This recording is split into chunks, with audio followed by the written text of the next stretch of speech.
welcome to Monday Night Live in Lexington. Happy Monday night, everybody. And it is so cold here. I'm going to tell you what, I'm not having fun with this at all. My bones are cold. And the older you get, the worse they hurt. Okay, so we're trying out some new stuff here. I need a sound check from anybody on YouTube and Facebook, not Instagram. I know you guys can hear me. Hey to Michael Steven, good to see you. And or hey to Yasmin on Facebook. I think that's Facebook. It's coming up in blue. I do need a sound check. Hey to Karen White, happy to see you tonight. I'm looking over here on okay, so hey to Melissa Begley, Rob Turner, Susan Nisi, Sharon Goff Wilson, Jennifer Rigdon Cash. Thank you. I am so glad that this is working. So I'm trying out something new. This is like a wireless mic, and I'm hoping that it's gonna work. Okay, Rob says time for us to go to NOLA. Heck yes, I'm dreaming of that, Rob. Let's do. I tell you what, Rob. Let's just go there astrally first. You want to? You want to? Are you in? Oh shoot! We need to do like a astral collective here. Hey to Helen Drinkwater. Oh, thank you, Susan. I am doing my best to try to get the audio corrected on this stuff without, you know, having somebody come in and... Okay, Rob, let's do it tonight. Okay, let's do it tonight. I'm going to start at 10 p.m. Rendezvous with me. I will message you what I'm seeing so that you can see it too, and we will go there tonight. Hey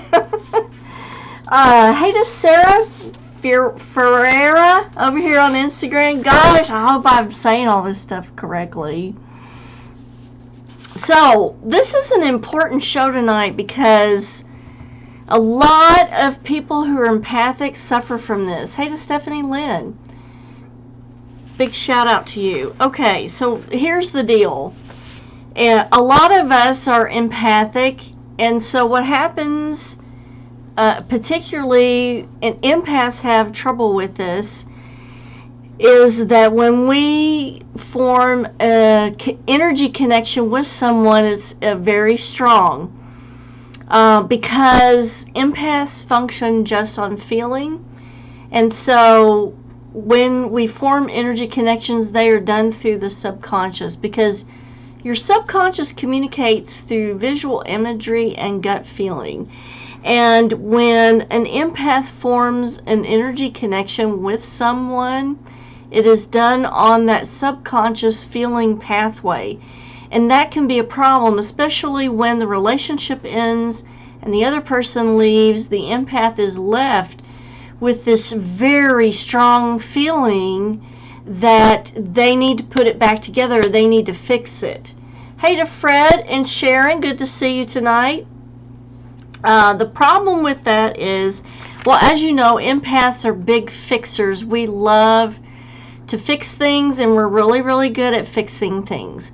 And so that is like our inclination is we're wanting to fix it right off the bat. Hey to Cindy Hall, good to see you tonight.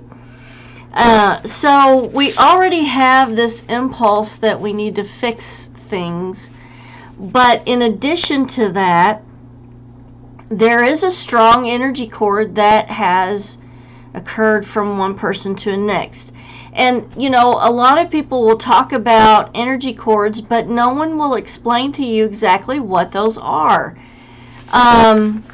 Let me check one thing here to make sure. It says that it is broadcasting to YouTube. I just wanted to make sure of that. Okay. So why do empaths have a really hard time letting go of relationships? Okay. It is because we need to understand exactly what the energy cords are. An energy cord is a stored memory that has been logged into the synapses of the mind. And every day that you spend with somebody is an energy cord that has formed. And so when you see, people saying, well, we're going to cut the energy cord and then it'll be gone and you only have to do this once, that is really not true, because every day that you spent with that person is a memory, is an energy cord. And so it's a very long process to cut those energy cords, and let me explain to you why that is. Hey to Melissa Newman, good to see you tonight. Let me check over here on Instagram. Hey to Christina, good to see you. If you guys over here on Instagram have any questions, please put them in the comments. I'll try to watch for them. So what happens is that shared memories are collective thought forms between people. Now, just because somebody decides to sever those doesn't mean that your memory or your collective thought form isn't still there. Your collective thought form is still there because the memory is shared between people, and so that forms an instantaneous connection, even though the other person has decided not to, have that relationship. I'm going to try to pull the chat up again over here on Facebook. It's timed out on me for some reason. So Rob says, I had to cut and clear 3 times with my ex after a blood bond. Oh yes, because blood bond can make it even more solidified. Yeah, and these things are very real, and a lot of people who've gone through this know what I'm talking about. So memories are stored in the cells of your body, not just in your brain, but other cells as well. And it's the similar resonance that creates that wave of energy or that energy cord. So let me explain to you exactly how memories occur. Hey to Martha McGuire, good to see you. Always good to see you. Memories occur when specific groups of neurons are reactivated. In the brain, any stimulus results in a particular pattern of neuronal energy, and certain neurons become active in more or less a particular sequence. So what we're dealing here with energy cords is the patterning and the sequencing of memories. Now the synapses are where they're saying that the particular patterns of neuronal activity are occurring. And so the theory is that strengthening or weakening the synapses creates these patterns of neuronal activity. So memory might remain in a cell's nucleus even if it hasn't been activated for a long time. And that's where triggers come into play, because you may have forgotten about a relationship, and maybe a particular smell or a particular movie or maybe even a song comes on, and it will trigger the memory of that relationship. Hey to Melissa Woosley and Sandra Buchanan. And so these memories are stored from particular patterns, specifically in the release of serotonin. Okay, so if you're a person who's depressed, and that's probably why a lot of people who are depressed have trouble remembering things, is because the memories that are stored require the release of serotonin. So memories live at the synapses of our neurons, and those are the spaces where the impulses pass from one nerve to another. And I should have had a graphic here for you guys, but I forgot. Okay, so hey to Amber, my beautiful neighbor over here. And there's a question, does this mean we are both feeling the same emotions for each other? When the memory is stored, there is this collective of similar resonance. So yes, and that creates the energy cord. So a strong network of energy connections and these synapses occur. Now, memories can fade or weaken if the synapses degrade or if you don't have enough serotonin. Now, here's where we're going to get a little bit complicated. Hey to April Flo over here on Instagram. Good to see you tonight. And that is, how do we manage these energy cords after the person has left? So what's occurring? Sorry about that in the microphone. Wait a minute. I need my cough medicine. That's much better. Okay. So what's occurring is, when an empath has a relationship and the other person leaves, it's our natural impulse as an empath to want to fix it. Or, did I do everything that I could have to have made this successful? That causes the empath to go into a cycle of rumination. And that is accessing all of these energy cords and going back and looking at everything to see, did I do everything right? Was there anything I should have fixed? So Angie says, yes, that's what I'm struggling with, this energy between us when we don't even speak anymore. Yes. So rumination actually strengthens the energy cord because we're putting more energy into recalling the memory. And so more energy is being dumped into that synapse to make the energy cord stronger. So ruminating, which is a natural thing that the empath does not help. It, in fact, makes things worse. But it's in our nature to try to go over things over and over and over. Another thing that rumination does is it reactivates the pain pathway, because the pain response is elicited by the memory. So every time you go back to access, the memory of somebody breaking up with you, you're going to experience that pain over and over and over. So how can we get past this? So because these are stored in the synapses, what we have to do is to override the programming that has been set down. Now, the energy cords are felt because of the perception of the gut feeling from the subconscious. Repetitively overriding these memories will keep the pain pathways from being activated through this rumination that we love to do as empaths. So what does that mean? Okay. So what that means is you have to program yourself to override the energy cord that's been established. The first thing you need to do is to recognize that every memory, and especially the traumatic ones, are energy cords. The second thing you need to recognize is that every day that you spent with that person as a memory is an energy cord, and they're not so easy to get rid of, especially for an empathic person. The third thing that you need to recognize is there was nothing that you could do to fix it, and you did everything possible that you could have. And so letting go of that needs to happen. One way that we can help ourselves let go of it is to override the memory recall or the rumination.